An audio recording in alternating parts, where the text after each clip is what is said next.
Donc, vous faites partie des gens qui informent Malek Mvutu. Malène Mvutu. Oui, oui, oui. Parce que il y a des voix en circulation. J'ai écouté certaines voix. Un site, et Serge Tamba était venu me dire que le Gambais, ils sont aussi avec les hommes qu'avec les femmes. À une époque très lointaine, d'ailleurs, ses enfants m'appelaient Tonton. Je crois qu'elle a 3 ou 4 enfants, parmi lesquels un garçon qui voulait jouer au foot. Je voulais simplement dire ce matin que je préfère que Marlène enlève mes noms dans la sexualité de qui que ce soit. Je pense que Marlène, je ne la reconnais pas, Marlène. Peut-être qu'elle elle a un problème et vraiment, mais je veux qu'on enlève mon nom de ces affaires. Mais vous savez que dès qu'on parle d'elle, elle va sortir, elle va ouvrir le couvercle. Oui, elle peut. Parce que je suis sûr qu'elle aura cet élément. Médiatude, moi je sais qu'ils vont reprendre ça pour dire Ernest Obama répond à Malène Mvutu.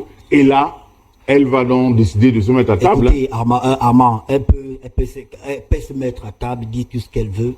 Mais moi, je connais la vie de Marlène de A à Z et je n'en parlerai jamais à la télé. Tout ce que je sais. Parce qu'on n'a pas le droit de parler de la vie des gens, du moins de la vie privée des gens. Tout ce que je veux simplement lui dire, d'enlever mon nom des histoires qui ne sont pas exactes, ça ne m'intéresse. Ça ne m'intéresse pas. Vous savez, au Cameroun, c'est très facile. Vous jurez la main sur le cœur que jamais vous n'avez donné la moindre information concernant le président de la Fédération camerounaise de football ou de sa vie intime. Vous jurez? Levez donc la main droite et dites je le jure. Est-ce que, comment tu peux donner une information concernant la vie intime de quelqu'un? Soit vous avez eu une intimité avec la personne, soit vous l'avez vue en pleine intimité. Ben, ce n'est jamais arrivé. Et je ne peux pas vous dire que j'ai dit quoi que ce soit à qui que ce soit, mais c'est pas vrai. Ben, donc, le problème c'est que je ne veux pas que mon nom soit mêlé à ça. Vraiment, ce matin, je voulais simplement que les gens me lâchent un peu, gars. Je suis un pauvre petit Camerounais qui est né dans un petit village. Des parents cultivateurs qui essaient de se battre dans la vie. Qu'on me lâche, qu'ils fassent leur gain là. Bonjour, chers amis. Vous venez de m'envoyer une capture d'écran sur laquelle Ernest Obama prétend qu'il ne m'aurait jamais rien dit en ce qui concerne Samuel Eto'o pour me faire passer pour une affabulatrice. Ernest Obama, viens. Je vais te laisser un message audio parce que je sais que c'est ce qui est à la mode. Généralement, j'écrivais, tu as promis de faire une vidéo en ce qui me concerne. Mais je vais te dire pourquoi j'ai décidé de révéler l'autre visage de toi que ceux qui te fréquentent ne connaissent pas. Alors, il y a un adage qui dit souvent que si tu vois ton ami avec tes ennemis, c'est que ton ami est un ennemi qui se cache simplement. Depuis un certain moment, lorsque tu m'as contacté en 2021 pour me dire que Samuel et toi, vous alliez me soutenir, parce que je vais mettre les captures d'écran. Moi, ma réputation, je me bats pas pour avoir une réputation sur la place publique. Moi, je dis toujours, ce sont nos consciences qui sont nos juges. Lorsque ma conscience, elle est tranquille, quel que soit ce que quelqu'un peut penser de moi, ça m'importe peu.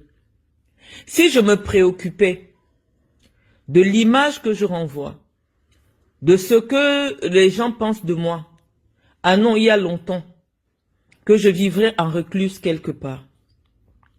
Mais ce qui fait ma force, c'est que lorsque des gens m'écoutent, ils ressentent ma sincérité. Ils ressentent mon équilibre intellectuel et psychologique.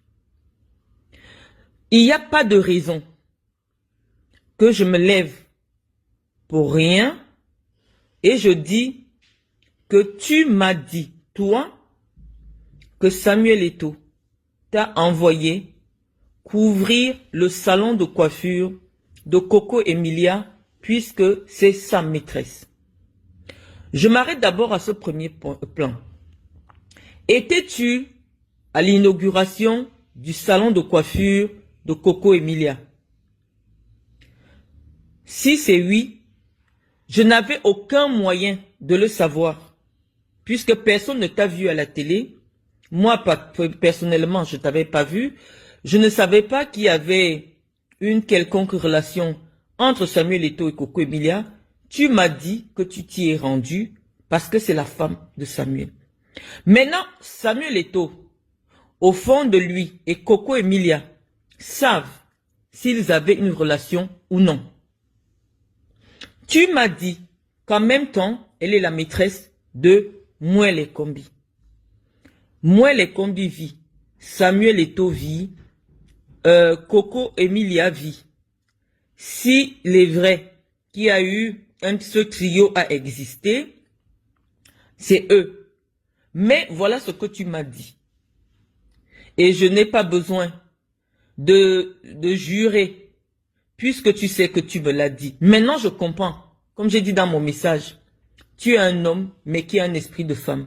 Lorsque, financièrement, tu n'es pas indépendant, moralement, tu n'es pas indépendant, oui, forcément qu'on vienne afficher ton double visage, c'est gênant parce que tu vois, les gens vont te dire, mais Inès, comment tu peux faire ça à Samuel? Samuel t'a quand même envoyé en Europe. Samuel t'a fait voyager partout. Il t'a amené l'Africa Foot. Les gens peuvent se demander pourquoi tu peux dire des choses dans son dos. Mais je dis, tu me l'as dit. Tu m'as dit que Marlène, Bruno Bidjan couche avec des hommes. J'ai dit, comment ça? Il dit, oui. Quand on me disait d'abord ça, je croyais pas, mais j'ai plusieurs grands frères qui m'ont confirmé. Moi, je ne jure pas. Je sais que tu me l'as dit. Nous sommes des grandes personnes.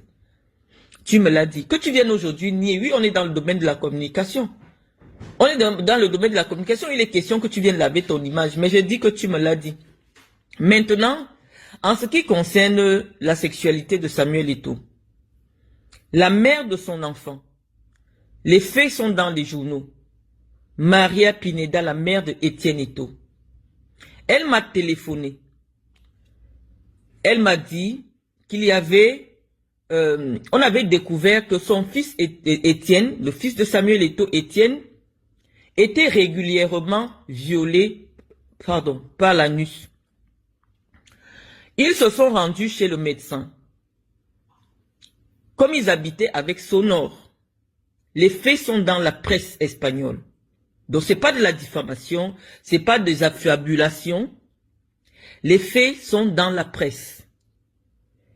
Sonor, l'ami de Samuel, ils étaient en 2000, l'enfant avait dans les 6 ans, comme elle m'a dit, l'enfant est né en 2002, donc c'est des affaires de 2007. L'enfant, Sonor a accepté sur lui, de prendre sur lui d'avouer que c'est lui qui avait des relations sexuelles avec Étienne. Lorsqu'on met Sonor en prison en Espagne, la personne qui lui paye les avocats pour le défendre, alors qu'il y avait eu des aveux, c'est-à-dire Sonor a accepté de prendre sur lui. Je vais raconter cette histoire aux Camerounais pour montrer aux Camerounais à quel point Samuel, quand il a un ami ou un proche, est capable de venir vous faire avouer, même l'inavouable.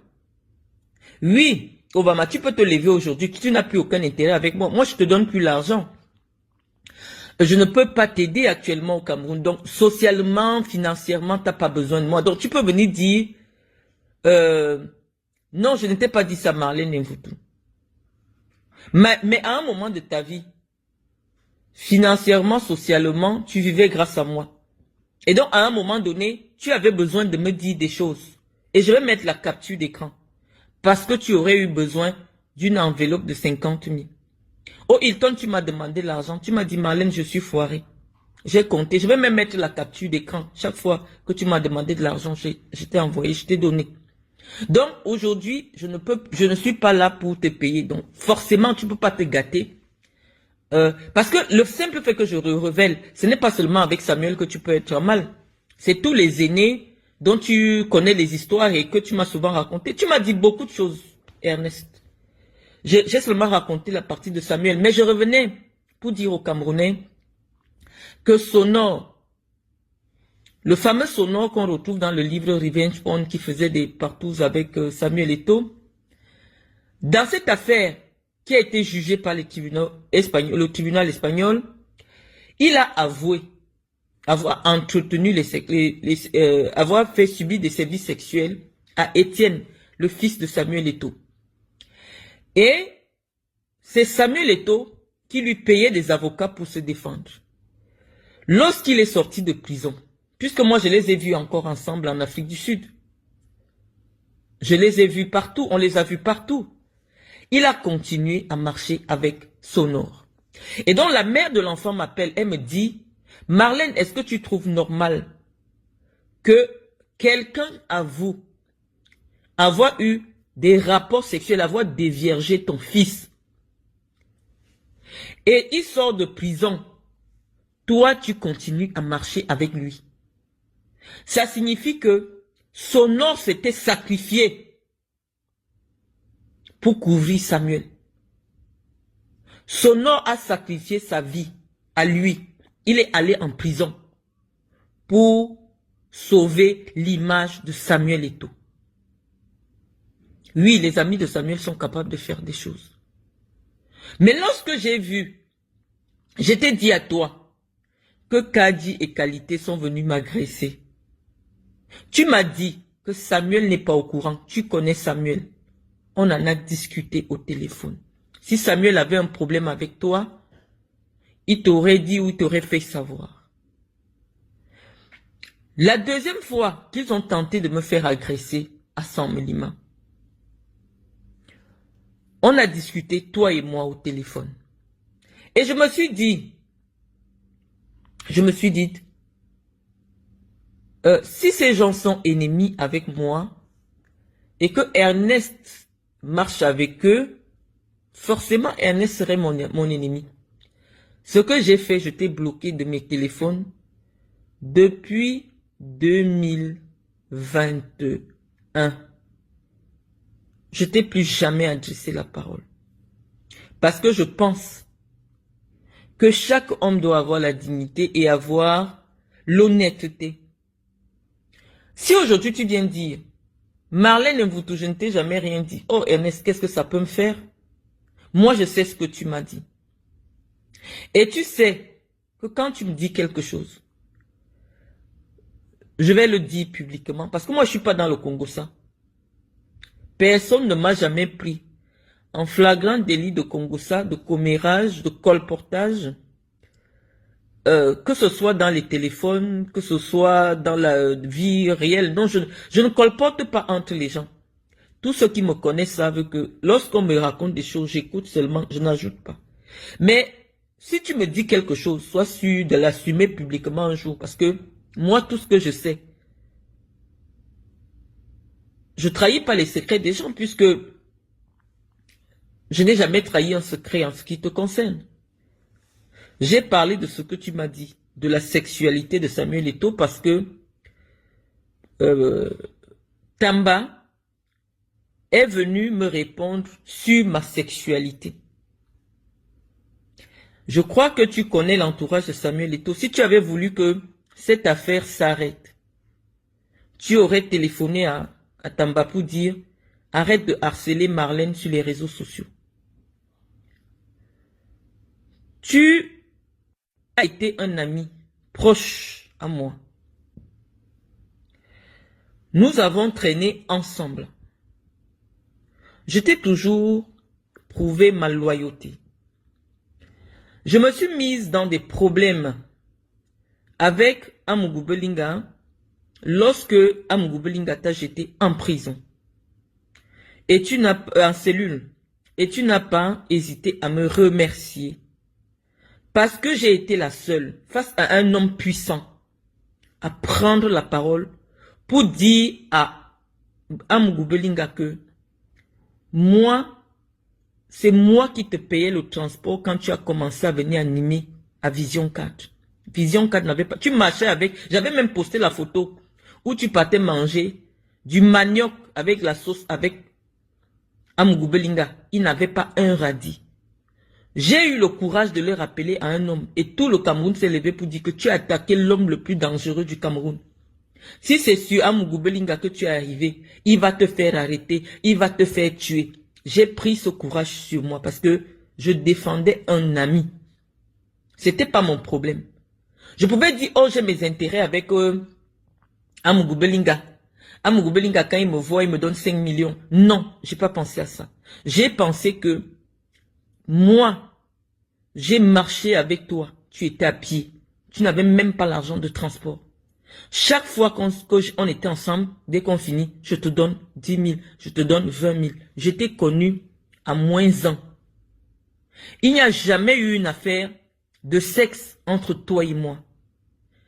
Mais tu as laissé que Tamba, même si après il prétend que ce n'est pas de toi qu'il voulait parler en parlant des 2 journalistes, même après qu'il sorte cela, tu es resté stoïque dans ton coin. Parce que tu n'as pas voulu te mêler. Tu n'as pas voulu me défendre. Je ne connais pas, en dehors de... comment tu l'appelles? Parfait à ici. On ne connaît pas un autre. Peut-être Jean-Jacques Zé, qui a été aussi à Vision 4. Les 2 journalistes qu'on connaît comme étant des journalistes phares de Vision 4, 3 ou alors, il y a Bonnie Philippe, il y a toi, il y a Francis Bonga, il y a Parfait Haïssi. Donc si on dit qu'il y a 2 journalistes qui auraient eu des rapports avec moi, je n'ai jamais été... Je ne sais même pas si Jean-Jacques Zé m'a déjà interviewé un jour.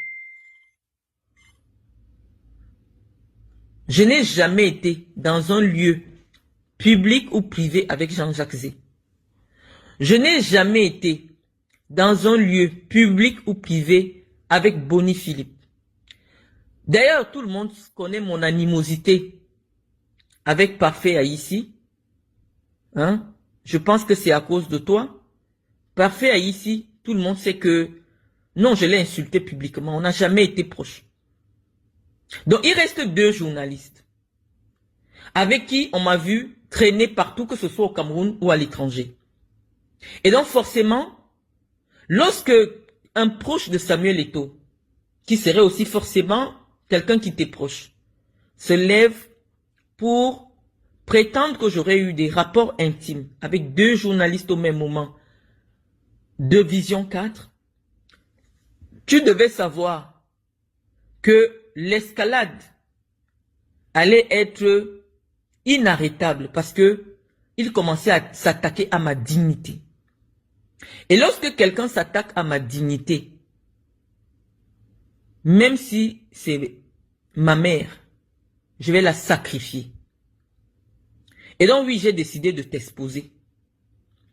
Et tout dans son âme et conscience, s'il n'a jamais eu une histoire avec Coco Emilia, tu seras toujours son ami. Mais s'il a eu une histoire avec Coco Emilia et qu'il t'a demandé d'aller là-bas pour le représenter ou pour couvrir ou pour assurer quoi, tu ne seras plus son ami. Ce n'était pas mon objectif. C'était simplement parce que je respecte la maxime qui dit, si tu vois ton ami avec tes ennemis, c'est que tes ennemis sont simplement, eux ils s'expriment, mais ton ami que tu croyais être ton ami est ton ennemi. Tu veux jeter du discrédit sur ma parole? Moi je ne suis pas dans un concours de crédibilité. J'ai dit ce que tu m'as dit. J'ai dit que tu m'as appris en 2021 que Bruno Bidjan couchait avec des hommes. L'histoire nous a renseigné en 2023 qu'un jeune garçon est venu publiquement se plaindre de ce que Bruno Bidjan aurait eu des rapports avec lui. Moi, ton histoire, tu me l'as racontée le 18 juillet. Un dimanche, on a fini à B-News. On était dans ta voiture. Nous sommes allés faire un tour au salon du gouvernement. Et après le salon du gouvernement, comme tu devais me laisser au Hilton, je t'ai dit, je vous invite à manger. J'habitais le Hilton. Tu étais avec une jeune femme qui t'attendait à B-News. Forcément, ça devait être une collègue à toi. Nous avons mangé à trois. Cette jeune fille existe, elle m'écoute, elle sait que c'est la vérité. Donc, Ernest, c'est vrai que tu me l'as dit. Tu m'as dit que Samuel couche avec les hommes. Et Justin Tagou me l'a dit. Nathalie Koua l'a écrit. Thierry Bissot, qui habitait la même maison que Samuel, dit que Samuel l'a poignardé. Après qu'il soit rentré par surprise, il a trouvé Sonore en train de sodomiser Samuel. Nathalie Koua a dit que lorsqu'il faisait souvent l'amour à trois, Sonore, Samuel et elle, à un moment donné, Samuel et Sonore faisaient des rapports. C'est dans son livre Répondre. On dit, lorsque les faits sont concordants, c'est-à-dire c'est un tissu d'informations qui concorde, on peut trouver une lieu, en fait, il y a un début de vérité. Il n'y a pas de fumée sans feu.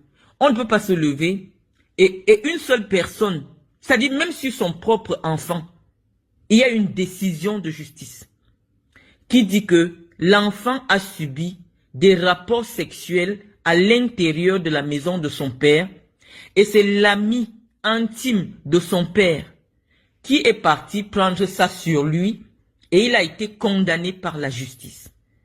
Et Maria Pineda, la maman de l'enfant, m'a appelé pour me dire qu'elle sait que c'est le père de son enfant qui violait son enfant.